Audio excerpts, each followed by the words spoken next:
Wow, Malaysia ini masuk dalam 10 besar negara paling aman di dunia. Indonesia jangan ditanya. Malaysia dijadikan sebagai negara contoh yang paling rumit dijaga kerana mempunyai pelbagai kaum dan agama serta warna kulit, namun mempunyai semangat kesatuan. Tiba-tiba ternampak ada Malaysia dekat situ, dekat nombor 10, masuk dalam top 10. Betul ke Malaysia ni tenang sangat kan? Mengapa mereka lihat kepada Malaysia? Orang luar meneropong dan kata, ini di antara negara rantau yang paling aman, di antara rantau yang paling aman di dunia. Dan Malaysia, contoh. So I feel Malaysia is the best of the worst among the Muslim countries, or the best available Muslim country for a person to live in. Now, he's in his first ever time in Southeast Asia and first time in Malaysia. He's dealt with murder investigations, shootings, gang violence, corruption, the whole lot. How safe is Malaysia after his first day? Let's find out. But certainly, as a newcomer to a city like this, just landing, you just feel, it does feel quite safe. Do you think KL or Malaysia in general is safe? Yeah, I feel safe here. With tenacity, with courage to ensure that not only we survive, but we excel as a great nation. That must be our dream.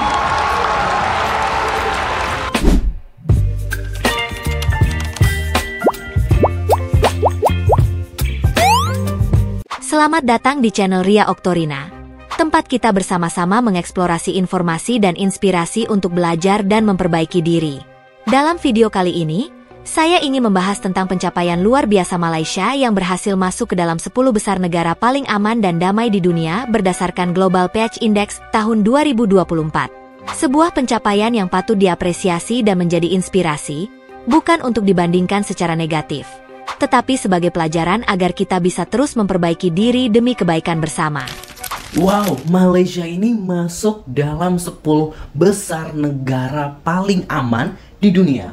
Indonesia jangan ditanya, jauh bos, ketinggalan. Kalau kita lihat rankingnya nih, dalam 10 besar, Iceland itu menduduki posisi pertama, ada Irlandia, Austria, New Zealand, dan Singapura ini berada di posisi kelima. Jadi kalau Singapura di posisi kelima, terus kalau di Asia Tenggara pasti Singapura ini di posisi pertama. Nah, kita tentu kalau Singapura ya udahlah, karena tingkat keamanan Singapura ini tinggi banget, CCTV di mana-mana, hukum ditegakkan gitu kan ya, nggak pandang bulu. Misalnya kita buang sampah sembarangan di Singapura, itu ya kena hukuman misalnya kayak gitu. Dan ternyata menyusul Singapura ini di posisi 10 ada Malaysia gitu. Dan ternyata ini peringkat Malaysia ini naik gitu kan ya, naik 2 tingkat gitu dari yang sebelumnya. Berarti Malaysia ini sebelumnya di peringkat 12, namun sekarang berada di posisi 10. Artinya ini Malaysia ini makin aman gitu kan, makin aman, makin nyaman gitu ya. Kalau udah nyaman pastinya sayang gitu ya.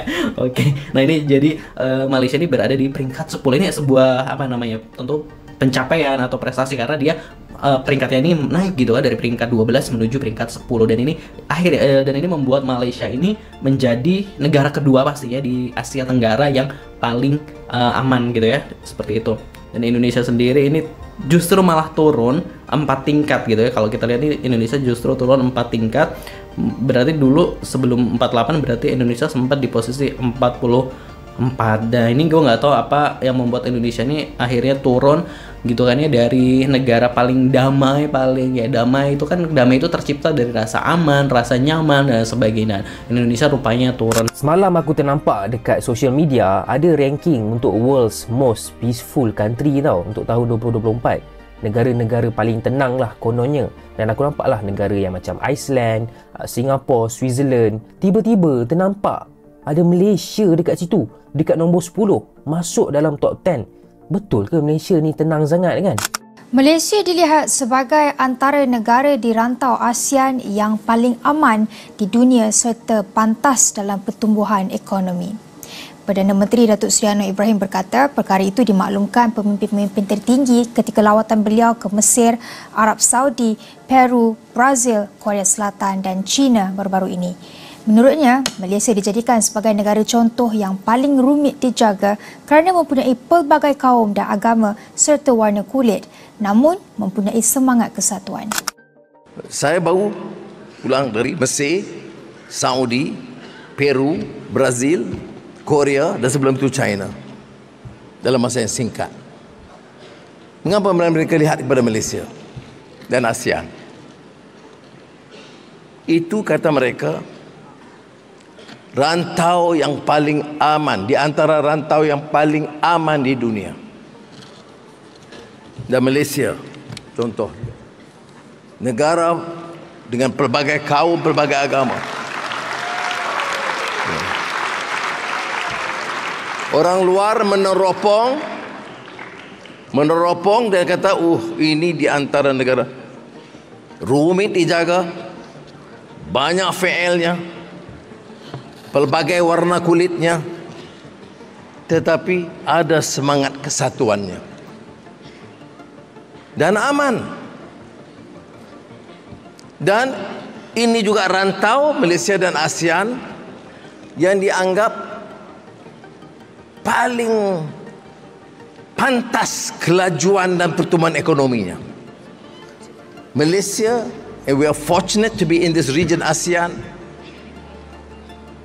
one of the most peaceful region in the world.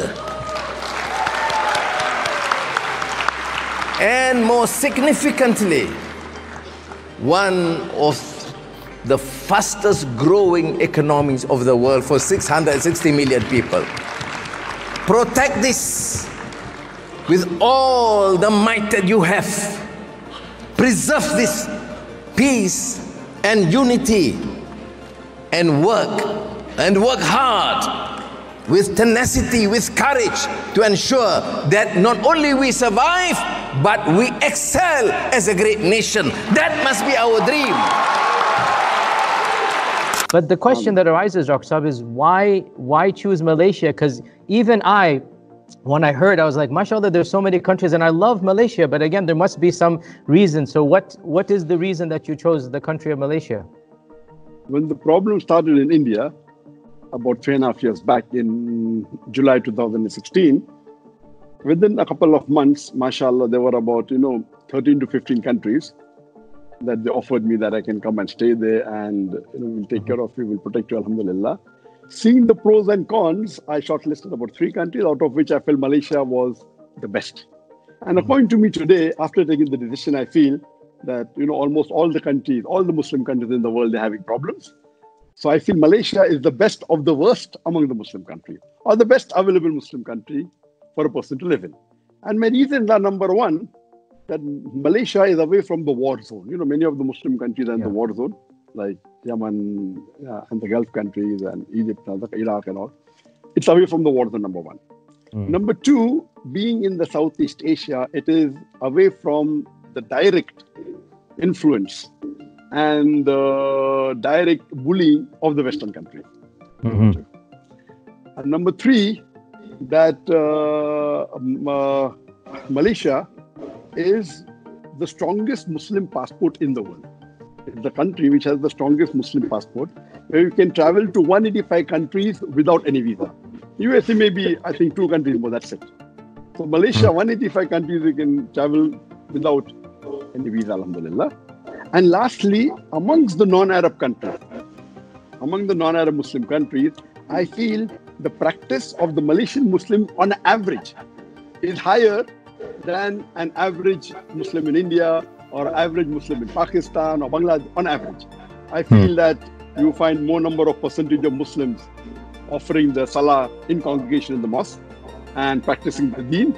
So all these factors put together, I felt, and Malaysia again, point number 5, is very economical.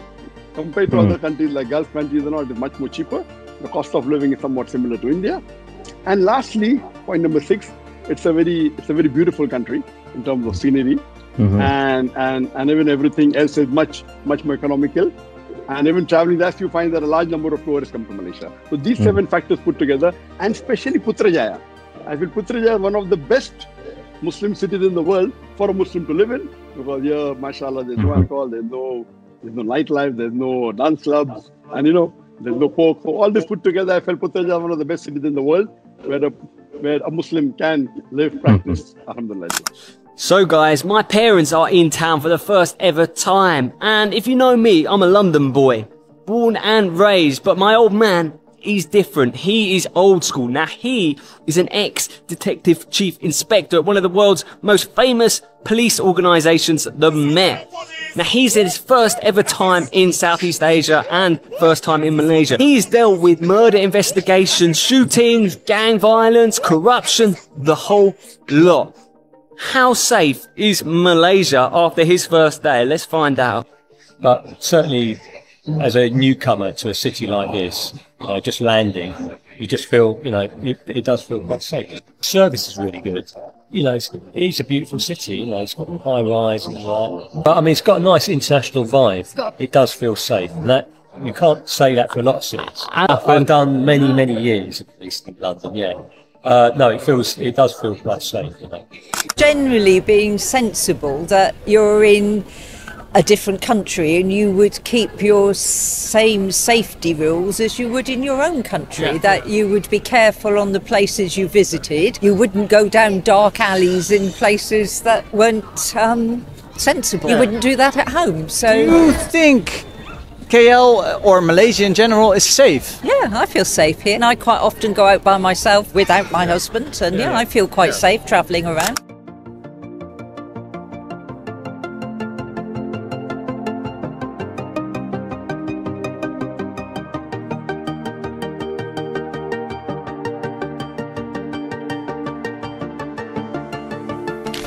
Baru-baru ini, laporan Global PH Index 2024 dirilis oleh Economic and PH.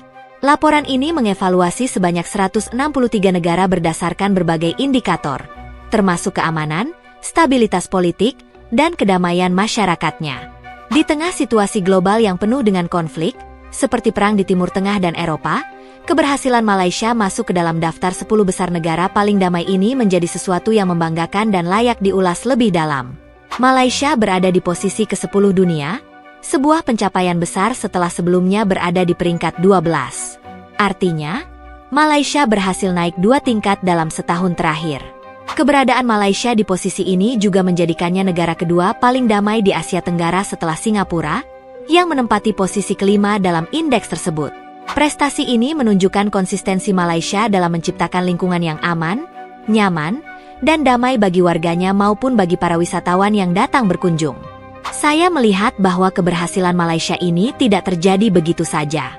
Ada berbagai faktor yang mendukungnya, seperti stabilitas geopolitik yang terjaga, pemerintahan yang efektif, dan masyarakat yang hidup harmonis di tengah keberagaman budaya serta etnis.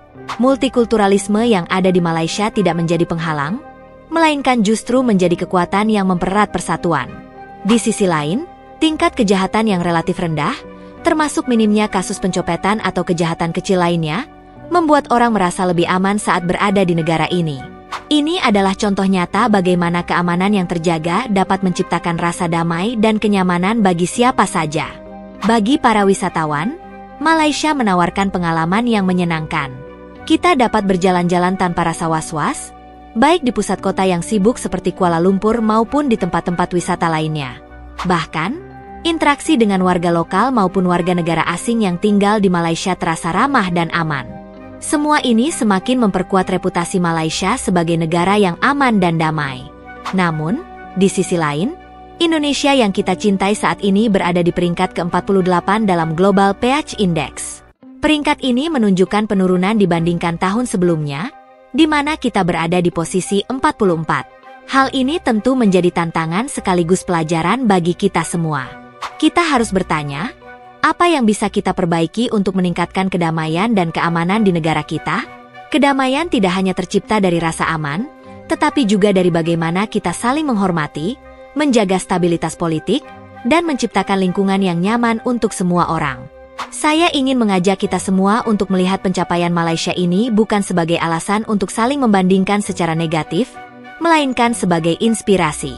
Kita bisa belajar dari hal-hal baik yang dilakukan negara tetangga ini, seperti bagaimana mereka menjaga stabilitas dan keamanan, serta memperkuat harmoni di tengah keberagaman. Bukankah kita juga memiliki potensi yang besar untuk menjadi lebih baik? Dengan kerjasama yang erat antara pemerintah dan masyarakat, serta komitmen untuk memperbaiki diri, bukan tidak mungkin kita juga dapat meningkatkan posisi kita dalam indeks kedamaian global di masa depan.